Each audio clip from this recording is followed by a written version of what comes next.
Hey guys, welcome back to the Redline Blades YouTube channel. Today I have a really cool knife with me. This is the new exclusive limited run Spyderco Smock in CruWear and black aluminum scales.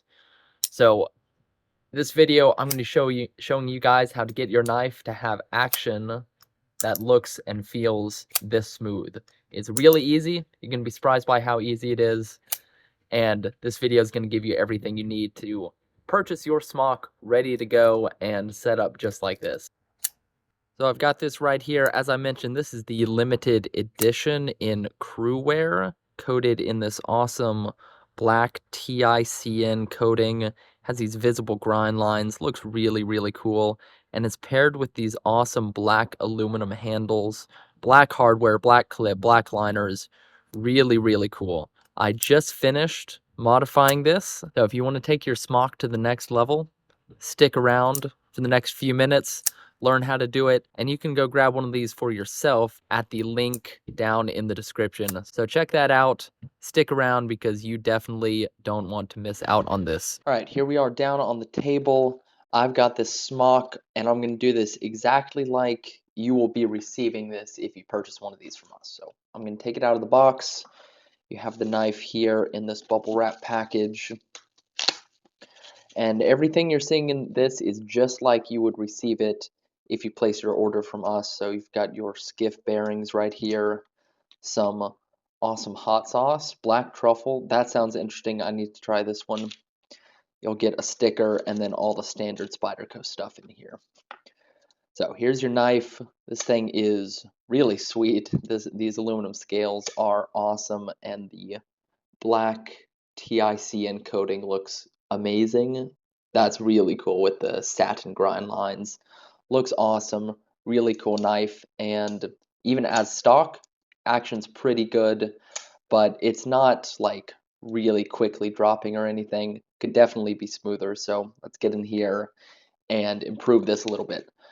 To work on this, I'm going to be using this maintenance kit, this KPL maintenance kit, and you can actually buy one of these on our website right now as well.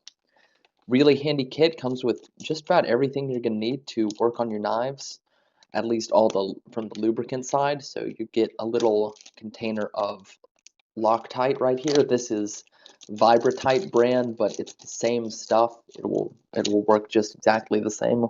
And then you'll get a bottle of KPL Original sticker and cleaning cloth. Oh, and some of these little Q-tip things that are handy for getting in tight little spaces. So the only other stuff you can need is some rubbing alcohol. I keep it in a container just like this. And then a bit driver of some kind. Of course, you're also going to need your bits. So I'm going to grab my T6 here to start out and take off the body screws right here. All right, and now for the pivot, I'm going to grab a T10 here.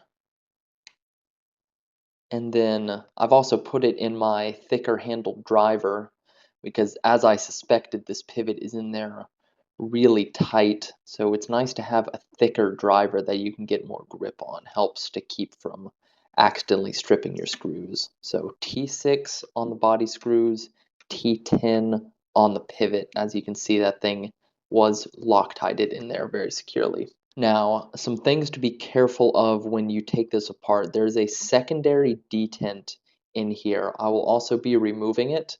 This is what keeps constant tension on the blade as it swings open and closed and helps to keep this from being classified as a gravity knife. So it's this little detent that's held in by a spring that is going to try and pop out as you take off the handle. So I'm just going to do that nice and slowly here, and definitely do this on a captured surface like I have here. Go ahead and open it up, see if that helps to kind of wiggle this handle apart. All right, you're going to press the lock now. Just wiggle this handle back and forth.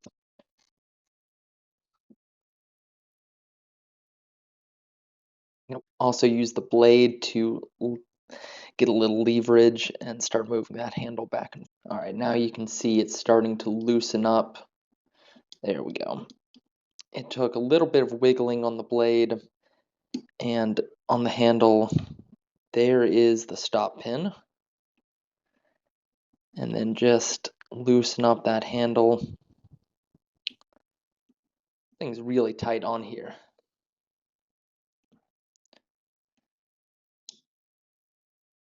Alright, gonna pull on the back of the blade. There we go. Now everything loosens up. And here's your blade there. This is your second detent ball right here. And it sits on this little tiny spring in the handle. Hopefully you can see that. And the ball sits right on there. So apparently it's on the lock side. Here we go, get these old bearings out. These are stainless steel bearings, so they will naturally, because steel is a softer material, they will naturally have more friction than a ceramic bearing that we're about to replace these with. And then take this bearing and put it off to the side, and then see, get that spring out. Just gonna tap the handle there, and the spring falls out right there.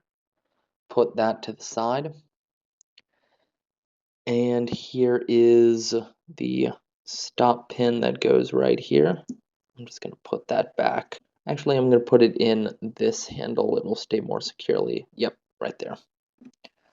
And here's everything disassembled. So you've got this nice black coated steel liner, got your aluminum handle scale, and then your blade. And it's cool, you can see the different stop pins in here. So it has an internal stop pin in the blade, and then it has an external stop pin in the handle. Now to clean this up, I'm going to take a small cloth. This is a little gun cleaning patch. They're really cheap, really good for cleaning knives. Add some rubbing alcohol and just clean all of this off.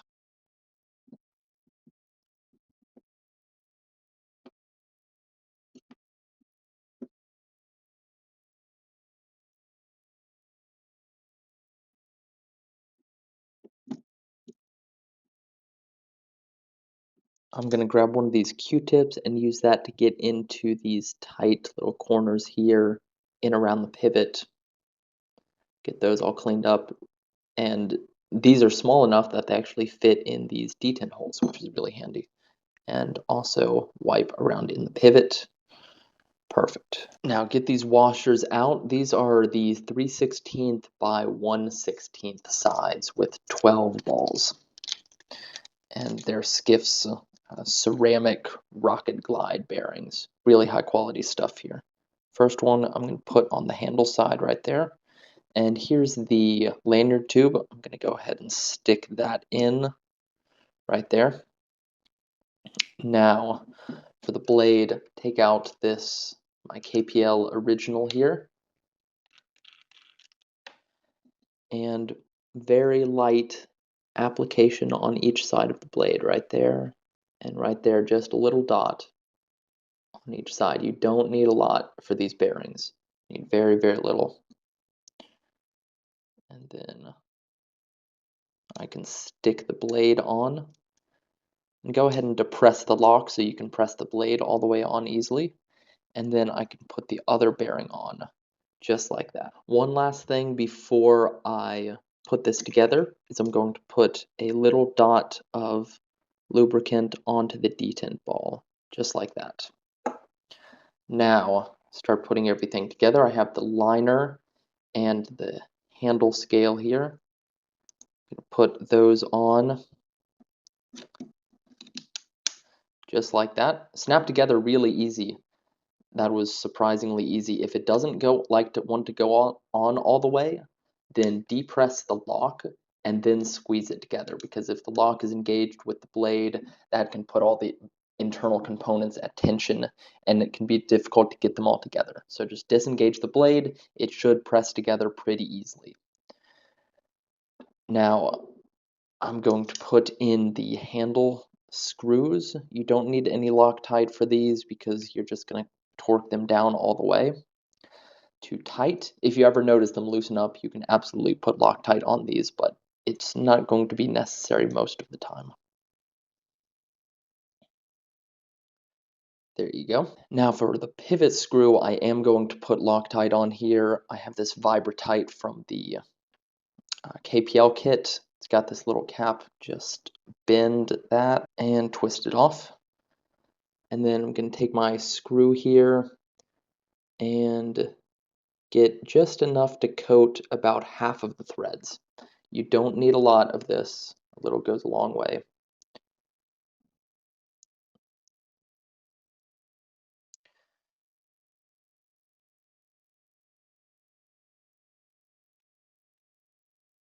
All right.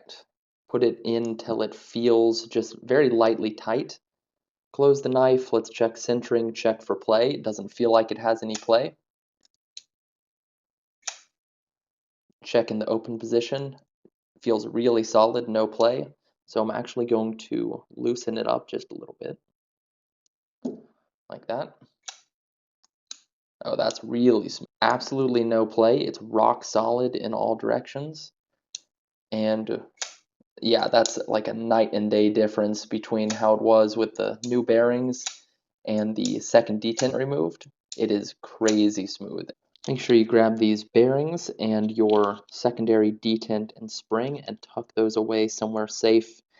If you're the type of person who likes to keep your box, the box your knife came in, then that is a perfect place for these extra bearings. Just toss everything right in there.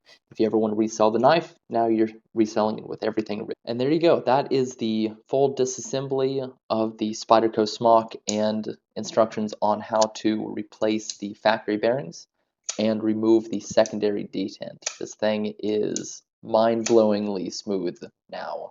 Really, really fun.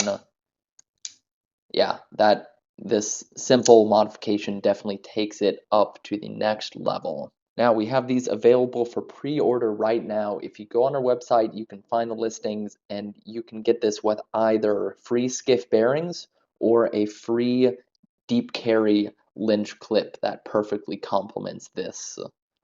All blackout and everything, takes the carry up to the next level. You can pick which of those you want and you can purchase the other one on our website right now. We have all that stuff available, so go check that out. I will include the promo codes you need below. Make sure you use the promo code and then add that thing to your cart. So if you want Skiff bearings, add it to the cart and use the code, or if you want the Lynch clip, add that to your cart and use the relevant code. Again, those are both going to be in the description, and I'll include a link to the product listing on our website. This thing is really sweet, this special version. Definitely don't want to miss out on it. And I hope you guys enjoyed this video. If you have any comments or questions, definitely go leave them down below in the comment section. We'd love to hear them. If you got any video requests you want to see, drop those in the comment section too. We will happily accommodate you. And with all that said, thank you very much for watching, and I'll catch you guys on the next one.